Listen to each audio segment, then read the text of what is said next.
Hello students, relation function का question करेंगे। MCQ है, क्लास 12th और जेई मेंस के एग्जाम के लिए भी काफी अच्छा क्वेश्चन है।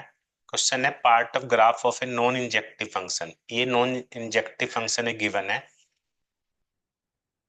X square minus 2x plus a. ये फंक्शन है, पैराबोलिक है, सभी को नजर आ रहा है। Domain of function is modified. अगर हम इसका डोमेन मॉडिफाई करते हैं, माइनस इन्फिनिटी से बी कर दें या बी से इन्फिनिटी कर दें, तो फंक्शन इंजेक्टिव हो जाएगा।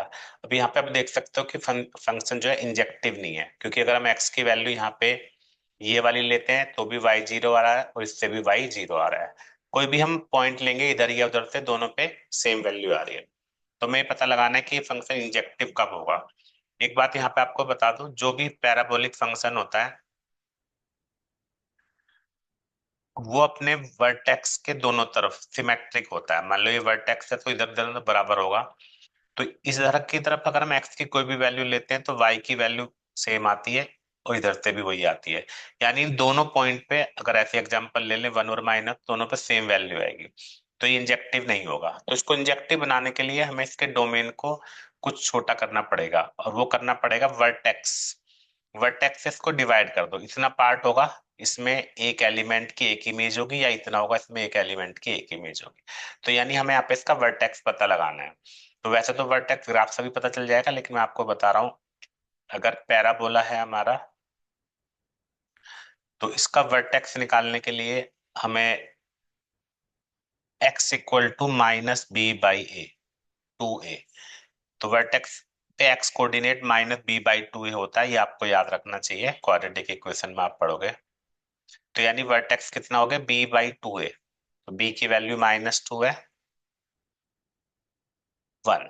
तो 1 पे वर्टेक्स है, हालांकि हमें नजर भी आ रहा था कि x इक्वल टू जो 1 है वहां पे वर्टेक्स है।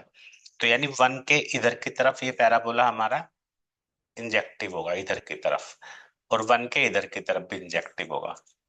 1 के दोनों तरफ इंजेक्टिव होगा, यानी इसका जो डोमेन है उसको हमें क्या करना पड़ेगा, माइनस इन्फिनिटी से 1 या फिर 1 से इन्फिनिटी, या इधर की तरफ ले जाओ।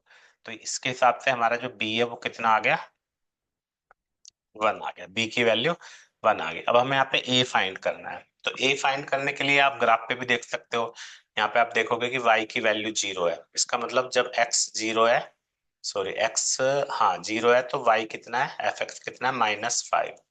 fx लिख देते, तो यानी यहाँ पे इसकी जगह -5 लिख दो, x की जगह 0 प्लस a, तो a की वैल्यू हो गई -5।